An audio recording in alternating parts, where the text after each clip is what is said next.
C'est un plateau de roi qui nous est proposé ici à Praich pour la 14e des 17 épreuves de la saison d'Alps Tour, car aux habitués, ceux qui depuis le début de l'année se battent aux avant-postes, à ces habitués viennent se joindre cette semaine des garçons qu'on ne voit pas beaucoup. C'est le cas de Guillaume Cambis, dont la carrière est très malmenée par les blessures, ou de garçons qu'on voit, mais ailleurs, sur le Challenge Tour notamment. C'est le cas de Anthony Snobek, ou encore de cet homme, l'Argentin Daniel Vanksik, qui, pas plus tard que la semaine dernière, a joué la victoire le dimanche à Plenneuf. Il était en dernière partie. Vanksik, double vainqueur dans le passé sur le circuit européen, il n'y a pas si longtemps, en 2009 et 2010. Eux sont les vedettes américaines de la semaine. Fabien Marty, lui, fait partie de notre univers depuis des années.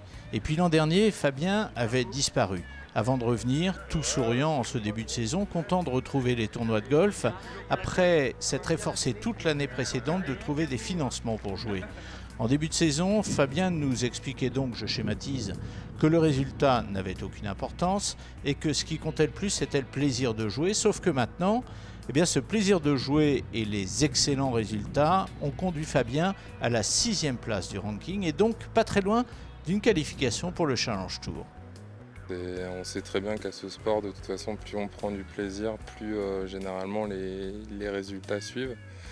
Donc voilà, moi c'est la vague que j'essaye de surfer au jour d'aujourd'hui, c'est ça, prendre du plaisir, essayer de ne pas avoir de pression sur les tournois que je viens de disputer, parce que voilà, c'est que du plus, donc c'est ce qui fait qu'au jour d'aujourd'hui, je me retrouve 6e et voilà, je ne me prends pas trop la tête par rapport à ça, je fais mon jeu et puis on verra en fin de saison. Hein. Mais le compétiteur qui n'a jamais cessé de sommeiller en lui peut aussi, ce qui n'était pas le cas dans le passé, se reposer sur une certaine tranquillité financière. Je sais que je suis bien épaulé par mes sponsors qui vraiment c'est grâce à eux, hein, je peux le dire réellement que je suis reparti à jouer. Donc oui, je sais très bien qu'ils croient en moi et que si je grimpe sur le Challenge Tour, ils ne vont pas arrêter de m'aider à ce moment-là. Fabien Marty a aujourd'hui 33 ans et son année d'éloignement, si elle a renforcé son envie de jouer, n'a en rien en revanche modifié ses habitudes. Moi j'ai un système qui marche énormément à la confiance, donc c'est vrai que je ne suis pas le type de joueur qui va essayer d'enchaîner les semaines, faire 6, 7, 8 semaines d'affilée parce que c'est pas quelque chose qui me correspond. J'ai besoin à un moment d'être chez moi, décompresser avec mes amis tranquillement.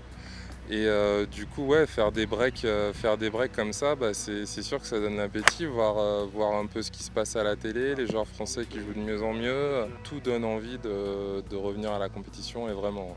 Malheureusement, Fabien Marty a passé aujourd'hui une très sale journée. Demain, il devra batailler très fort pour aller chercher le cut. Le leader ce jeudi soir s'appelle Grégoire Schob. Il a 23 ans et il ramène une excellente carte de -7. Bien qu'étant toujours amateur, il a déjà disputé pas mal de tournois pro. Il va passer dans quelques semaines les cartes européennes avant de prendre une décision pour la suite. Grégoire Schob ici, c'est le leader, mais c'est aussi d'une certaine manière le régional de l'étape. Il est originaire de Metz, du club d'Amnéville, et bien jouer près de chez lui donne à sa performance un supplément d'éclat. Ouais, c'est super. Déjà, je suis content qu'on m'ait donné une invitation. En plus, c'est près de chez moi, donc je suis pas vraiment à la maison. J'habite pas très loin, mais c'est pas mon club d'origine. Maintenant, qui sait, il y aura peut-être quelques personnes qui vont venir me voir si demain je fais une bonne journée, que je suis dans les dernières parties, pourquoi pas. Ouais. J'adorerais. C'est super de jouer devant du monde.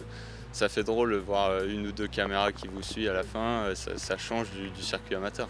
Ce jeudi soir, Schob compte un coup d'avance sur Léo Lespinasse qui lui a une carte importante à jouer dans la perspective du ranking. Et puis derrière, à 3 coups de la tête, ils sont 4. Parmi eux, il y a une valeur sûre du golf français, Xavier Poncelet.